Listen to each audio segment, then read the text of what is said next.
Life does not shout, it whispers.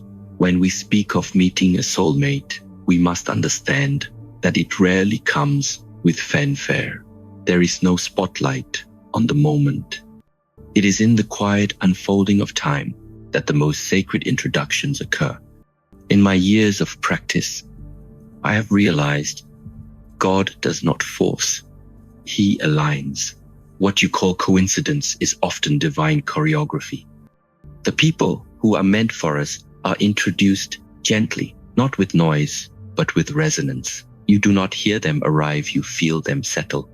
Your soulmate may not enter your life when you're ready in the worldly sense, with the perfect job, the perfect appearance, the perfect self.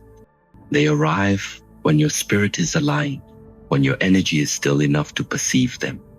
This is why we must develop patience and presence, to trust that timing is not ours to manipulate, but to witness. And when it is time, the universe will reveal who is meant for us, but only if we are listening. Sometimes your soulmate is not the person who makes you feel comfortable at first. Sometimes they are a mirror showing you not who you are, but who you are meant to become. This can be uncomfortable, even painful. God introduces your soulmate as a lesson first, not to harm, but to awaken. Many women ask, why does he challenge me? And I say, because love is not only softness, it is a discipline of growth. Your soulmate pushes you toward your own completeness.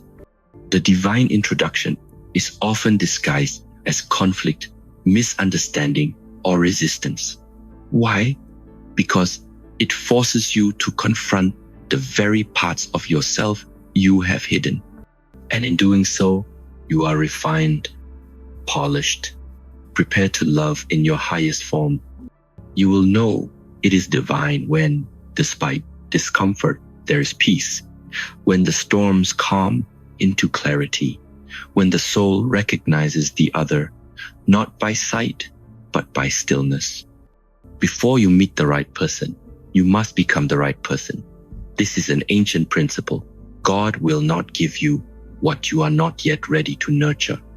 Your soulmate is not a reward, they are a responsibility.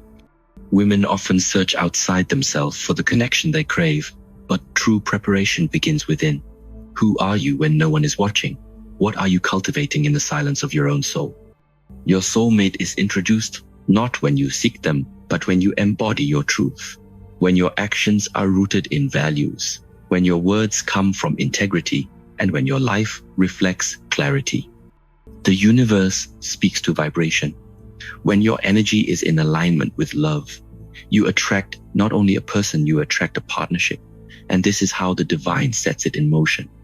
The greatest blessings come unannounced. Not when you're searching, but when you're serving. Not when you're chasing, but when you're becoming. God often introduces your soulmate when your focus is elsewhere, when you are busy fulfilling your purpose, when your hands are open to life, not grasping for someone to complete you. This is the art of surrender.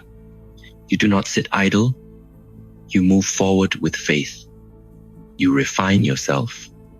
You cultivate your spirit and you release the outcome. Then, one day, a connection appears. It is quiet, but unmistakable. And you will smile, not in surprise, but in recognition. Because even if your mind did not know, your soul has always known. Often, the most powerful love stories begin not with romance, but with respect, with deep understanding.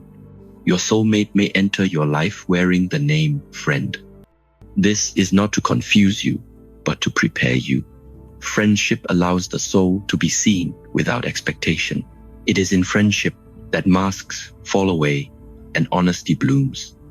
Women must be attentive to this. Sometimes we overlook the very person who sees us most clearly because we expect grand gestures.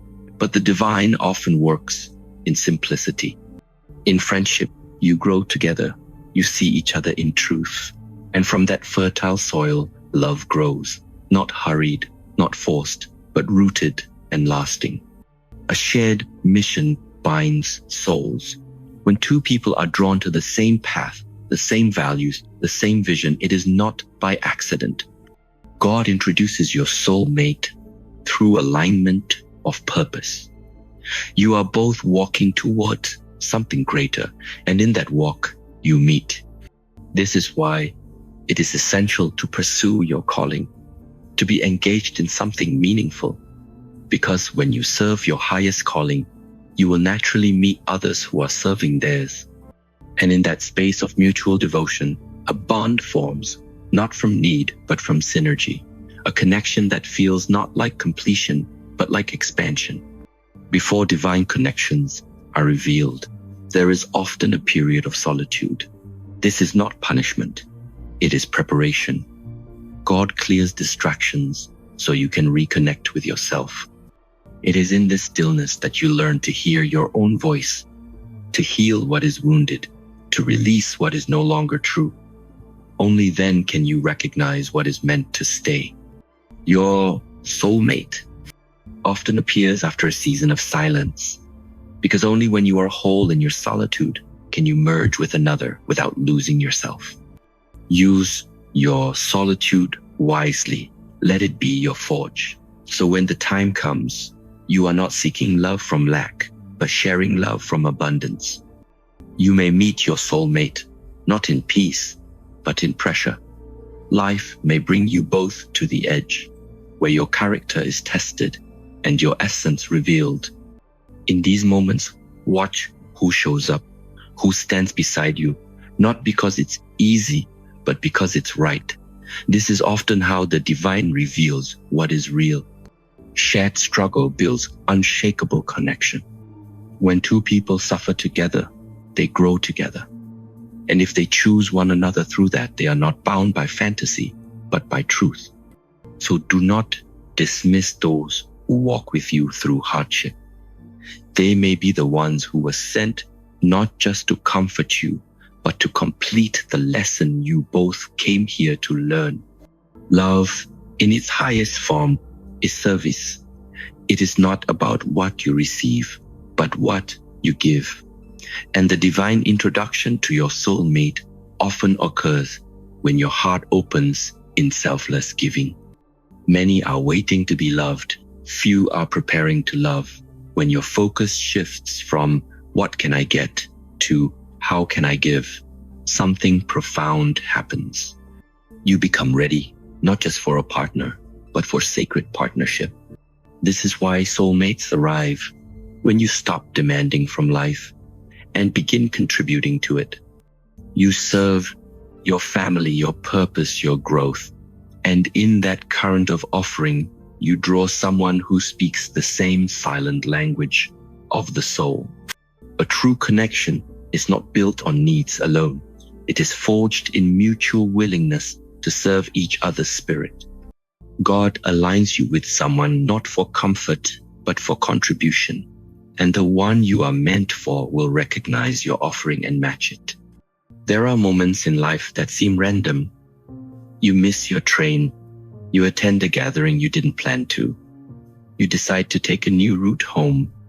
And there you meet someone whose presence changes you. Do not underestimate the divine arrangement in what you call coincidence. It is often through these detours that God introduces you to someone who fits your soul in a way you didn't know was possible. The mind looks for patterns and logic. The soul, however, responds to resonance. Pay attention to the people you meet in moments of unpredictability. When life is unscripted, your destiny often steps in. You may not recognize it at first. It may seem simple, even forgettable, but in time, that small encounter can unfold into something enduring. Divine timing rarely announces itself. It simply moves when it is ready. Many chase love through action, through effort, through search. But the deepest connections are found through stillness. It is when your inner world becomes quiet that the outer world reflects what is meant for you. When you are busy looking, you are projecting. When you are still, you are attracting. This is not passive, it is powerful. Stillness allows space for clarity, and with clarity comes alignment. You do not need to shout to be seen. You need to be true to be found.